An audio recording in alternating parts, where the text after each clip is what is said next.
The grand chamber of the Galactic Council buzzed with conversation, its high ceilings reverberating with a distinct hum of alien dialects. Representatives from dozens of star systems, feathered, scaled, multi-limbed, and gelatinous, sat in elevated seats, their luminous eyes focused on the speaker's platform. Humans were present, but not central. Captain Elisa Thorne, humanity's chosen representative, sat near the periphery, her face impassive, her posture rigid. Around her, the air was thick with thinly veiled condescension. "We must tread carefully," declared Delegate Vree of the Zelnathi, his translucent tendrils quivering as he spoke. "The Kreth are a militaristic species. Provocation could destabilize the entire sector." Another delegate chimed in, her voice a soft, melodic trill. "Indeed. Diplomatic overtures have always been the cornerstone of our alliance. Violence must remain a last resort." Elisa's jaw tightened. Violence? The Kreth had just obliterated a colony world, enslaving its population and leaving a trail of destruction in their wake. And still, these delegates debated treaties and resolutions. For all their technological superiority, their fear of conflict left them paralyzed. Captain Thorne, said the Council's presiding member, a towering insectoid whose segmented eyes glinted in the dim light. "Surely, your people understand the importance of restraint." Restraint. The word felt like acid on her tongue. Rising from her seat, Elisa locked eyes with the presiding member. "Restraint," she repeated, her voice calm but steely. "Millions are suffering while we sit here debating the morality of action. Restraint won't save them." A ripple of disapproval swept through the chamber. Vree leaned forward, his tendrils coiling. "And what would you suggest, Captain? That we abandon diplomacy? That we stoop to the barbarity of the Deathworlders?" There it was. The veiled insult. Humans had long been labeled Deathworlders, a term stemming from the harsh conditions of their home planet.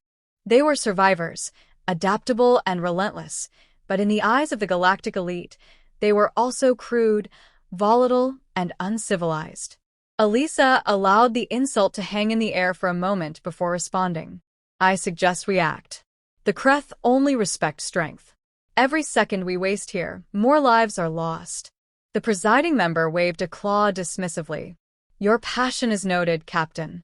But this council is committed to peace." Elisa bit back the retort forming on her lips. Instead, she stood tall, her eyes sweeping across the assembly. "If peace means abandoning those in need, then perhaps it's time humanity stops pretending to fit in here." She turned and strode out, leaving stunned silence in her wake. As she exited the chamber, the whispers began, some disapproving, others wary. Elisa ignored them. Outside, her second-in-command, Lieutenant Reyes, awaited her. "How'd it go?" he asked, though the look on her face told him all he needed to know. "They're cowards," she said bluntly. "If they won't act, we will." Reyes nodded grimly. "I'll notify the fleet." Elisa's gaze turned toward the stars visible through the Council's massive windows. It's time they remember what Deathworlders are capable of. The silence of the Zarnex Nebula was broken as the human fleet emerged from hyperspace, their ships gliding like predators through the swirling cosmic fog. On board the Iron Resolve, Captain Thorne's voice rang out across the comms. "Engage cloak protocols. Stay tight and follow the plan. The Kreth won't know what hit them." The fleet dispersed, their movements choreographed yet unpredictable, designed to exploit the Kreth's overconfidence. The enemy ships floated in formation, their massive dreadnought at the center, bristling with weapons and arrogance. "Enemy sensors are scanning," reported Reyes. "No indication they've spotted us yet." "They will soon," Elisa said. "Send the drones in first. Let's give them something to focus on." Invisible to the naked eye, dozens of stealth drones slipped forward, emitting false energy signatures to simulate a full frontal assault. The Kreth fleet reacted immediately, shifting into an aggressive formation to intercept the phantom threat. "Idiots," Elisa muttered. Phase 2. Deploy the freighters. On command, 3 seemingly unremarkable cargo ships powered forward, shields down, broadcasting distress signals. The Kreth ships moved to intercept, eager for easy prey. As they closed the distance, the freighters exploded in synchronized bursts, releasing a wave of electromagnetic pulses that rippled through the Kreth fleet. Direct hit, Reyes confirmed. Their auxiliary systems are fried. Dreadnought's shields are flickering.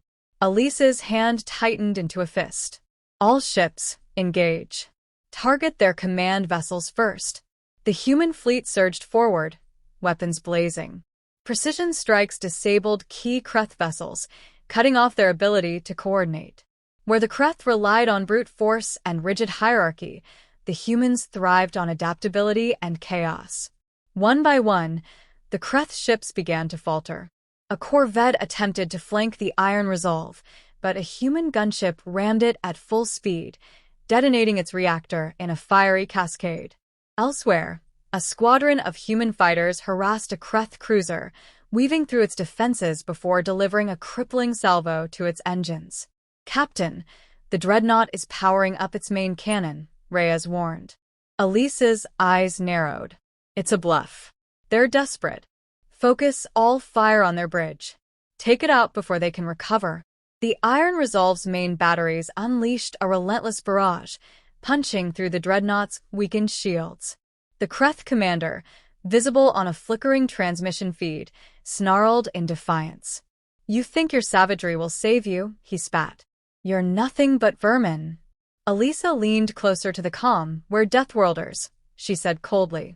"We don't just survive, we win." With a final coordinated strike, the dreadnought's bridge erupted in flames. The ship listed to one side before imploding, sending shockwaves through the battlefield. The remaining Kreth ships hesitated, their cohesion shattered. Some fled into the nebula, while others were picked off by the relentless human assault. Within minutes, the battle was over. "Enemy fleet destroyed," Reyes reported, his voice tinged with awe. "We did it." Elisa allowed herself a brief moment of satisfaction before addressing the fleet. "Good work. But this isn't over. Secure the planet and free the captives. Let the galaxy see what happens when Deathworlders take a stand,"